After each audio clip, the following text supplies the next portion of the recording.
Hi, this is Lori Joss from the Twilight Lexicon, and we're here with Christopher Heyerdahl. Christopher Heyerdahl. We are at the Miami convention for the official Twilight convention. Thank you so much for talking to us. Pleasure. So this isn't your first Twilight convention, is it? No. You did one other? Yeah, we went to Australia. Oh, wow. And I think we hit three cities and did tons of interviews. It was great. It was great fun. But you're going to be doing a lot of the official conventions this year. Yeah, I think I'm doing 10 or 11, something like that. Yeah, it's all over the States. It's been great. Okay, so what... So far, so good, anyway. Had you read Twilight before you got the offer? I'd read Twilight. I hadn't read New Moon. So what drew you to take this part, to take a part in this series? Being asked. My niece is a big fan, and still is a big fan. And actually, we went. I took her and her sister and my mother to see New Moon on her birthday. Oh. My niece's birthday, the eldest niece. How old is she? She's I don't want to get it wrong. She a teenager? Yeah, she's a teenager. So this is perfect for her. So she's 14, and so the three of us went, and it was great. It was nice to. It was basically after in quite a small town, and it was after the big flame of the beginning. And it's still in theaters now, so it's really holding on. It's great. However, we went to a quiet time. It was a matinee in the holidays, and so we almost had the whole place to ourselves. There were maybe 6 other people in the cinema. So Very private. It's like having a private screening. And so it was fun to share that with her, because she's the reason why I took the part. Awesome. Yeah. So you do, in case the fans watching this don't know, you do tons of science fiction. You've done Stargate, and you've done Smallville, and you've done Supernatural, and what am I missing? Sanctuary. And so are you drawn to science fiction as a genre? It's a hard question to ask, kind of the chicken and the egg thing, right? I myself, I am drawn to fantasy, and I've always liked fantasy, and there's certainly my acting style is I've never been known for being incredibly subtle, unless I have to be. Not that I'm not subtle at times, but it's not my natural. I want to go as big as possible. As an actor, I'm the guy that the director will never have to say, can you make a bigger choice? Can you make a bigger choice? Your choice is just not strong enough. I always make the biggest choice, and then if you want to contract that, if you want to just squish it into a television size or a film size, even smaller, then it's much easier to do that than to say, I'm just not getting what you're choosing here. You have to make a choice. So I think that lends itself to the genre. Yeah. It's interesting. There's it's the thought of when you're doing a kitchen sink kind of modern piece.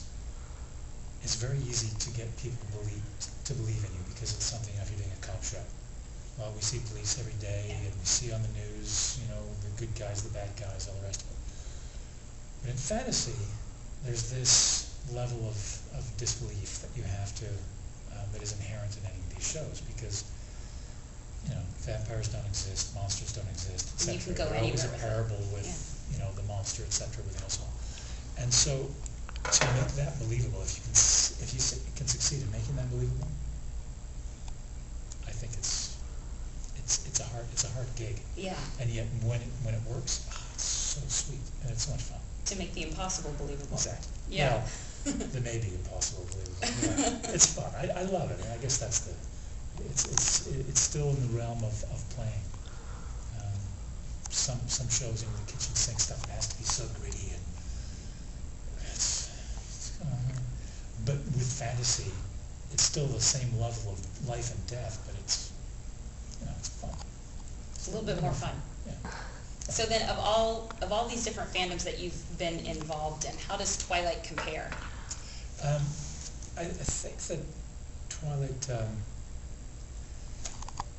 Twilight is a literary based show, so everyone has already read the books. I mean, Right. they are the first film. I think Catherine and the actors who were only in the who started in the first one had the biggest leap,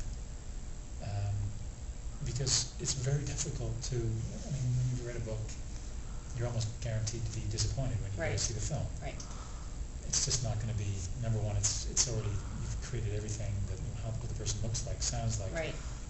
Where it takes place, it's already created in your mind. And your interpretation is different from everyone else's. Exactly. Yeah. So it's that desire to leap into that world and accept it as a different world. It's somebody else's, it's someone else's imagination, or it's a group of other people's imagination. So that when things shine that are close to the way you imagined it, it's almost like getting a gift. Yeah. You think, oh my God, how did you know it's exactly what I wanted? And it becomes this unexpected, I didn't think of it like that, but I actually like that. That's interesting. I didn't think of it like that. And so you get these unexpected surprises as well as, that's exactly the way I'd imagined it. So walking into New Moon, I knew that the majority of the work had already been done. The fans were on board for the most part. And the world had been built. Exactly.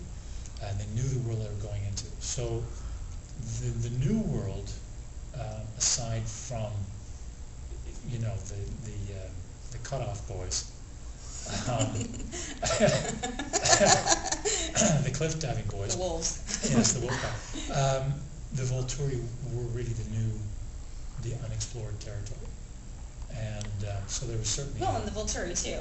We hadn't seen them. Yeah, the Volturi were the unexplored territory. And so there was definitely a responsibility there. And so it was fun to, I think when you're taking a character from a book, or a character who we have never met before, it's exciting to be any actor who gets to be the first to interpret that character. It's a great honor, and it's a great pleasure, because forever That's you. you're the one that made the choice to do Yeah. that. And if you fly, great. If you fall, great. By the way, that was you're the one that's willing to take on that chance. And so it's fun and it's exciting. So when you do another show, for doing Sanctuary, for example, creating the characters that I have created on that show, no one knows Sanctuary. No one knows that world. They haven't read the books, because there are no books to read. So there are no expectations. So you get in, you get to have the excitement of developing those characters. But with something like this, It's like a more responsibility. it's completely different. Huge amount of responsibility, but at the same time, the focus is not necessarily just on you. But like no other part, this is the interesting thing about playing a character where it is a relatively small character if there were no books, it would be a very small character, and no one would go, okay, there's the guy that sat on the right hand side, and there's the guy that sat on the left, and there was a guy in the middle who spoke and did these weird things and killed these people, and that's that. And then he moved back to the story that I'm interested in. Whereas with the books, people who've read the books, they know everything about the tiniest of characters. So every character is significant. Yep. Like no other series of films, except ones, of course, that are based on a literary, literally based on a literary background. So it's interesting from that point of view. Everyone knows the character before the character even comes up. It's fun. So, like, jumping off from that, how can you tell